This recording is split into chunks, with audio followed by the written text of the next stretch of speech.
All right, here we go. The previous poem about sense of justice, talking about how to make sense. And here's a poem that's called How to Make Sense. So obviously I'm trying to get illuminated on this topic. Look at my hair. It's like reaching for the sky. It's like maybe there's a spaceship above me.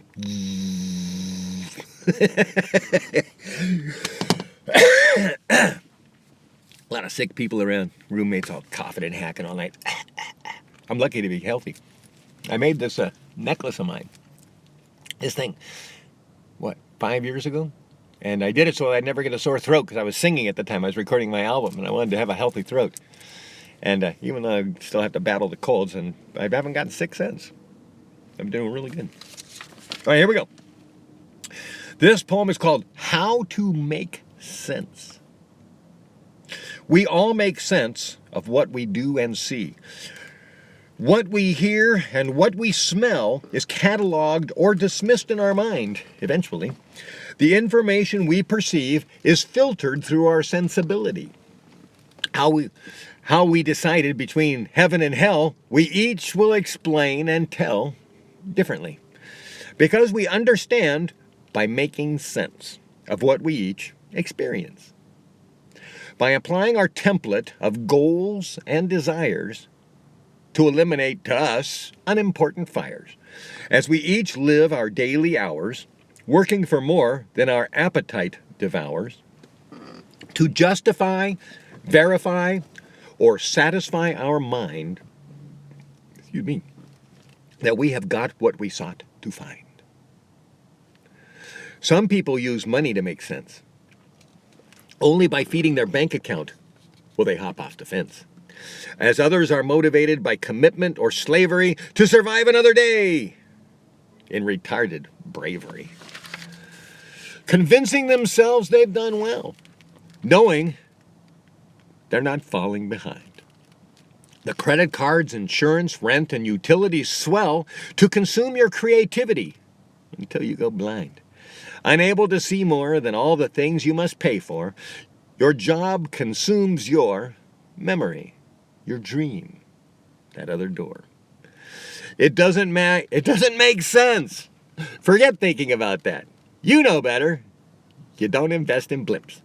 When you can be paid by the hour, wearing your construction hat or whatever uniform that pays the same to everyone, and maybe a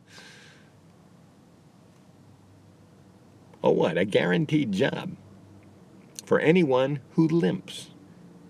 And automatic placement if you think you're a cat.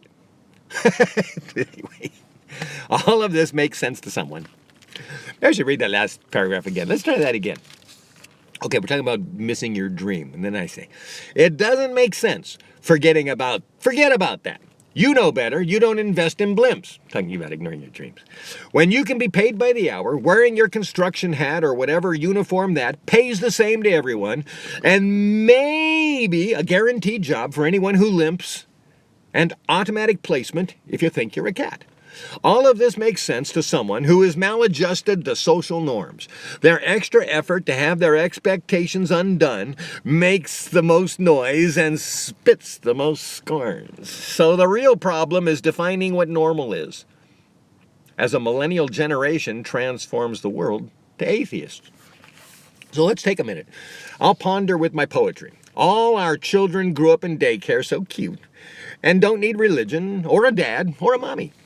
So why have religion? My parents forced it on me. If it would have been my decision, I would have chosen to be free.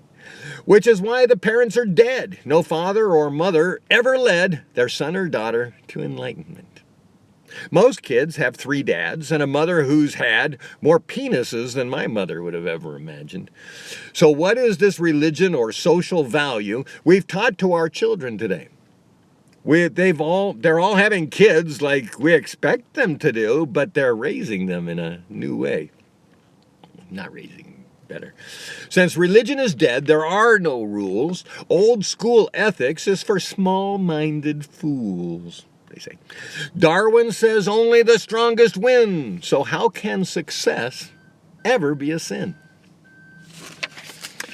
Nietzsche's pragmatism is the constitution for corporatism millennial solutions. that without a God are justified as long as you get paid, and mostly them died. It's a world of survival games where women inherit their mothers' names.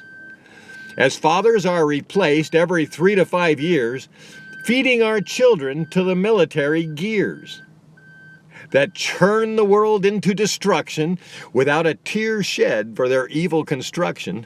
Got an ambulance just parked next to me. That sacrifices, burns, bombs, and bleeds all those people somewhere for their whatever they did deeds. Americans don't care how many people they kill. They've been raised by video games where murder, death, and beheading never reach their fill. Because Americans are sadistic, immoral demons, unbothered by the women and children we snuff. Every day we do nothing to stop all wars, we become someone supporting murder. We make evil tough.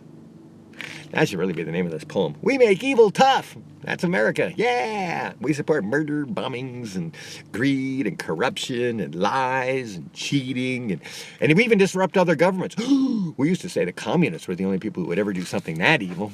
Disrupt someone else's government? I mean, wow. That was the definition I learned of what communists were when I was a kid. They were people who infiltrate your government to cause chaos. But that's really the definition of America. We infiltrate other people's governments to cause chaos. Wow. So who are we?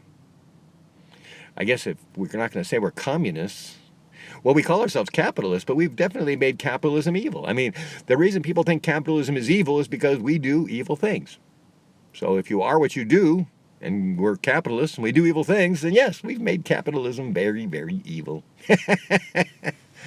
Good work, capitalists. Yeah, you really turned it into an evil enterprise.